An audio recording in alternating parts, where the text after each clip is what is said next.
Helpful Fazal যুব সংঘ যে উদ্দেশ্যকে সামনে রেখে তারা হাঁটি হাঁটি পা করে আমাদের দুস্থ মানবতার সেবায় এগিয়ে এসেছেন। আমাদের পক্ষ থেকে এই যুবক ভাইদেরকে অভিনন্দন জানাই, ধন্যবাদ জানাই। যে কাজটি সরকারের হওয়া দরকার,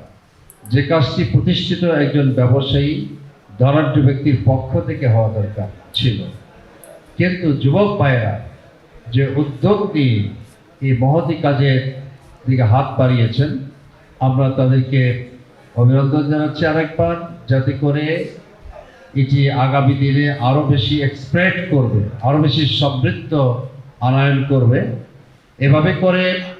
আমরা মনে করি আমাদের সমাজের যে অবহেলিত মানুষরা রয়েছে, যারা দিন এনে দিন খায়, আর্থ সামাজিক উন্নয়নে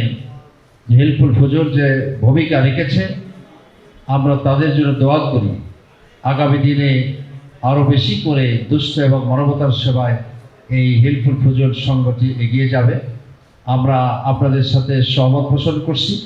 এবং বিশেষ করে আমাদের এই ডোমার উপজেলায় যারা ধনাঢ্য ব্যক্তি আছেন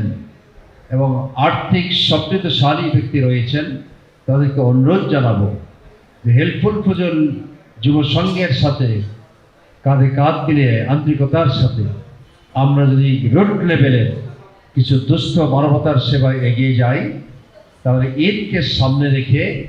ধনী গরিব মজুর তাঁতি চাষি সবাই মিলে একটি সুন্দর ঈদ উৎসব করতে পারব।